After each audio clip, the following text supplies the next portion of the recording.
Busy behind the scenes of Simon Cowell's latest quest to find a star in Britain's Got Talent. Here with all the inside gossip, it's Stephen Mulhern. And no shrinking violet himself, it's the East End boy, more familiar with Hollywood than Brentwood, as this morning's showbiz reporter and film critic. That's Mr. Paul Ross. Well, we may have trouble shutting up, so Jane, you're going to have a battle on your hands. That's TV presenter Paul Ross, and Cherie's got her unicycle at the ready for Britain's Got Talent. Stephen Mulhern will be here. Back in a bit. Please welcome Stephen Mulhern.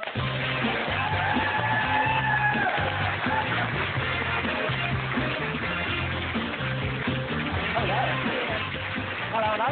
Hello. Kiss the ball. Hello, lovely. I love these women. I do. Now, Stephen, I have to say, I'm addicted to the show. I think it's fabulous. And I'm supposed to be going to bed early, but I always come in my pyjamas, say goodnight, sit on the edge of the sofa, on the armpits. I'm not actually, and you're like a kid who sits in the hall, not quite watching the TV or going to bed.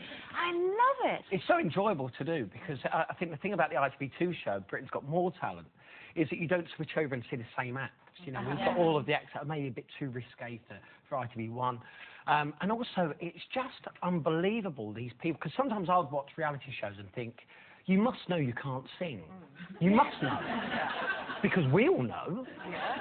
And well, don't you always think, it's not that you can't sing, it's that you're deaf. But it's just bizarre, because, and then, you know, some will come and do impersonation like the lady you just saw. But they don't realise it, and they believe they've got talent. And it's even worse when you see parents bring their kids. Oh, because, you know, a kid will maybe sing or do a joke, and it will be incredibly unfunny. And you'll turn to the parents and go, do you think they're good?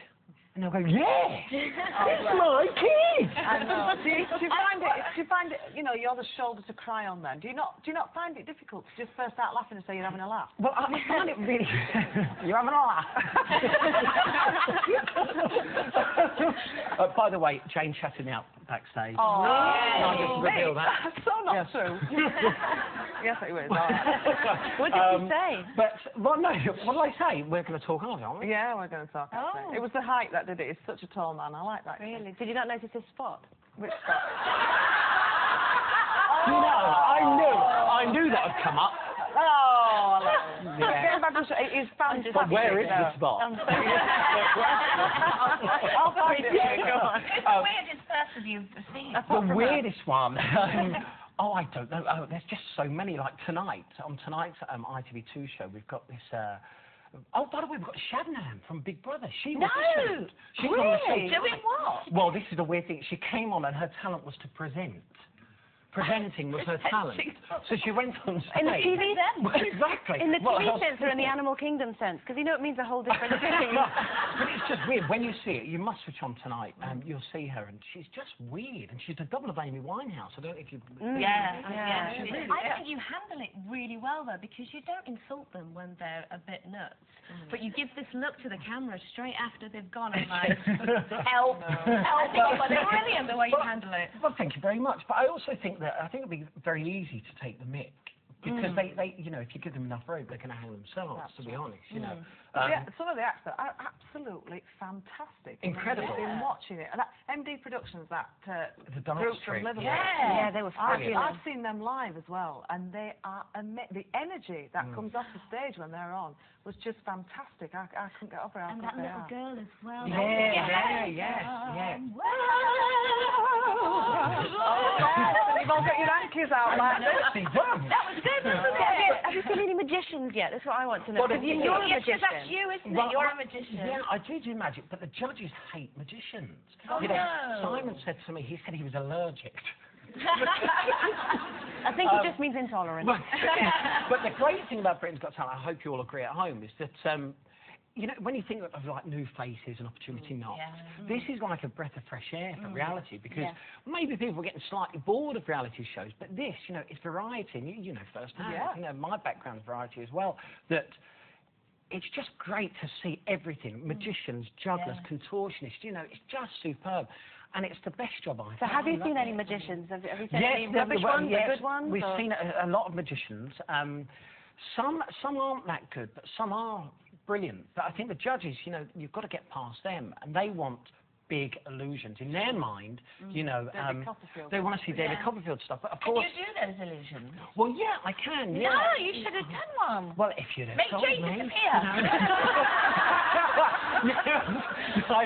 You know, we had one guy who came on. He said something hideous, like I think it was something like, "Which one's the frog in?" And it's like, you know, not being funny. I want to get up there and go home.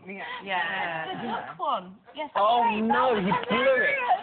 What happened, if you didn't see it, was this guy made a duck appear, put it inside the cannon. A real duck. A real duck. Put it inside a cannon and said, "I'm going to shoot it from here and it'll appear over there and everything's going to be amazing."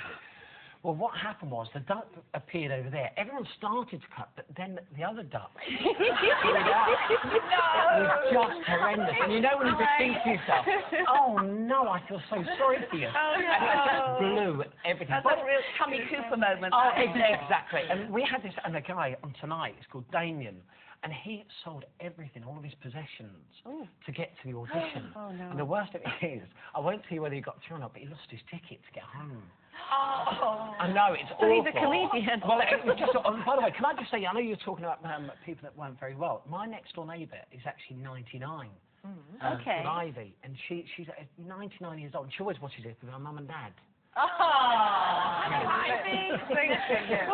We were also talking as well earlier about chivalry, and you seem like a very chivalrous young man. You know, the way we were talking about you're nice to the people who come up. Would you say you're chivalrous? I absolutely am, yeah, and I think it's only right, to be honest. I've got a younger sister, Susie, and I think if I saw her with a guy that wasn't chivalrous, I'd be really annoyed. You know, I think there's nothing wrong with it. I think it's absolutely right. I think, you know, if you take a girl out, you know, you should absolutely pay for the meal. What is chivalry to you? Is it just opening doors? It's just courtesy and having respect, to be honest, in my view. And I think every guy should have it. And I think if you hear a girl who says, "No, I can carry the bags on my own," but that's fine. But Slightly butch. Slightly butch, yeah. Where is Carol? Steve's on a holiday. Stephen, it's tonight, ITV2. Yes. Britain's Got More Talent. It certainly is. And, Lovely. And you've got loads of it. We're very pleased that you came to see us today. It's Stephen Mulhern, everyone. Thank you very much.